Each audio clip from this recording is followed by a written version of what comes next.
What to do when your tax base flees your city? If you're the left-wing lurch, you promise to tax whoever stays more. You really want to change things in this city? Then everyone better change a lot of the way we live more foundationally. If you just talk about it and feel self-satisfied, God bless you.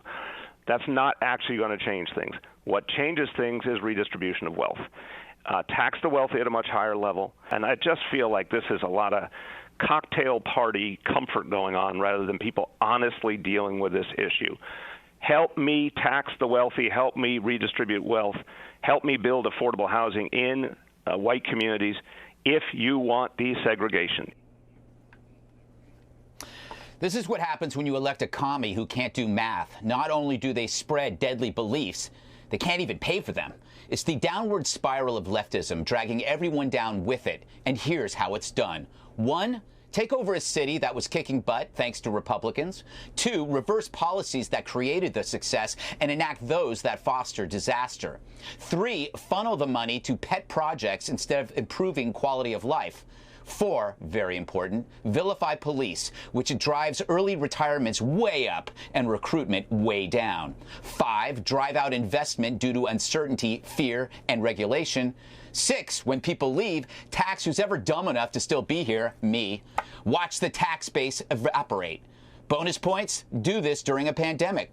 So, I gotta ask, why are we still here? I don't understand it. When city leaders can't protect us as stores are looted and burned, and then they deny reality afterwards. I did a 1-minute search, thousands of articles with statistics showing sharp, persistent increases in violent crime. But in NYC alone, murders up 34%, shootings 87%, burglaries 43%, and people are home. I could cite specifics: children shot dead, madmen attacking people with bricks and spears, and attempted daytime rape in a safe subway spot. I could go on, but who's listening? Not the Dems or their mouthpieces who mocked this misery.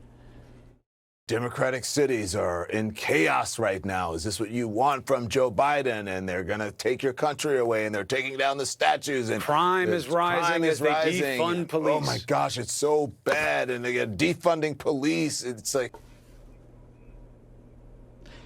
Now, 6 weeks later, how their tune has changed. I think Democrats are ignoring this problem or hoping that it will go away. Joe Biden may be afraid to do it. I'm not sure. Maybe he won't. Maybe he is. He's got to address it. What's happening now is happening under Donald Trump's watch. The rioting has to stop. Chris, as you know and I know, it's showing up in the polling. It's showing up in focus groups. It is the only thing right now that is sticking. Wow, that's amnesia. My how things change, though, when it impacts them politically, which is why the only way to make them care is to call them out, then throw the politicians out, or leave for saner parts. Tennessee, Idaho, Wyoming. Just don't bring your left-wing BS with you. Part of America still needs to function. So, Emily, it's as if Mayor de Blasio is inventing new ways to be the worst mayor ever. It's like he thinks, no, if I'm going to go out in a blast, I'm going to make myself really look awful. Right. Like he's running out of ideas. I will say that the fiscal rot in New York City runs deep. We know that that city sees residents' income as its own income. And the city itself has an income tax, right, in addition to the state, from which they collect over $11 billion. And every dollar of that goes toward covering the about 80,000 city employees' payroll. Every dollar of that. And don't forget about the Open the Books expose, where we all learned that the city spends over $2 billion a year on overtime. So that city is a rotting cesspool, and we don't need that ridiculous mayor to continue to show us.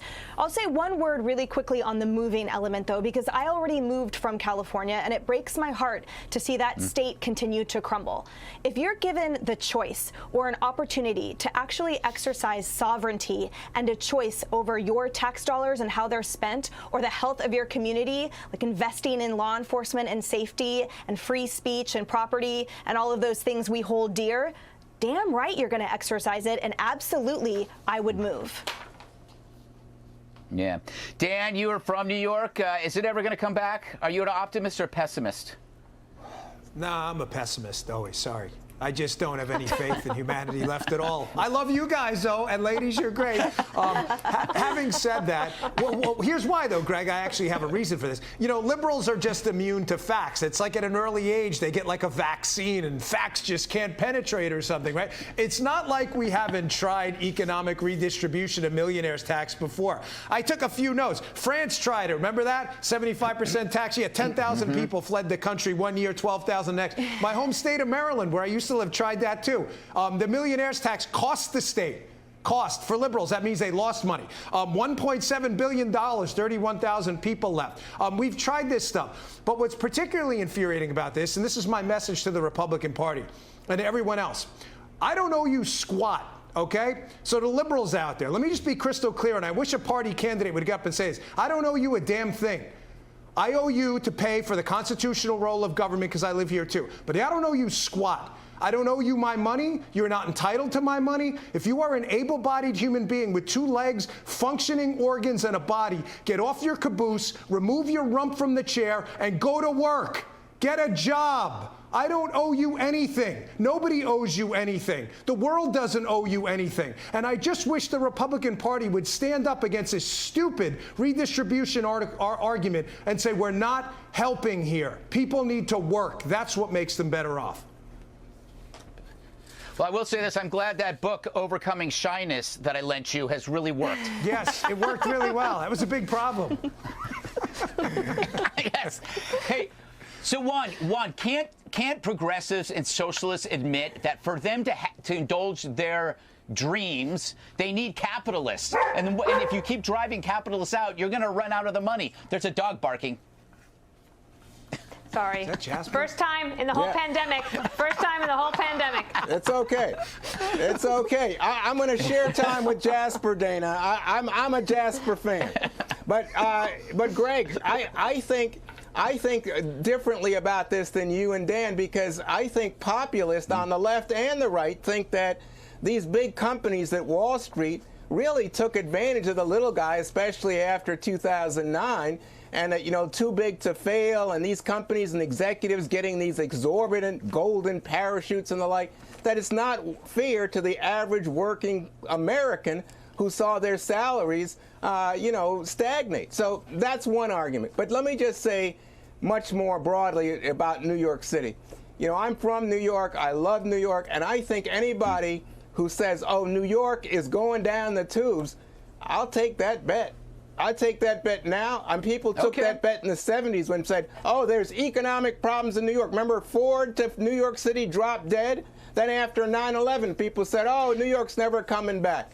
You know what? It's like betting against the stock market. The stock market may have a dip, but long term, the stock market goes up, and New York is going to go up again. It's because it's not run by liberals. Well, right, if Dana, Pataki and I thought Giuliani. I was going to say that I credit Juan for complimenting Giuliani. Right. No, if Pataki and Giuliani want to return, I'm a New York guy. That might be, it might be something that those two wanted to get to return, but I think you have to look to the next generation that would come in and try to figure out a way to do it right. I do want to tell you this, though. I don't know if New York will try this, but listen to something that California is floating. They have so many people leaving that what they've decided to do is to go back and tax previous earnings. So previous earnings and your accumulated wealth from before you left. So this truly is Hotel California. You can check in, but now apparently you can't leave even if you have a U-Haul. Yes. I think you need to re-record that Eagles classic, Dana, and incorporate the facts you just mentioned.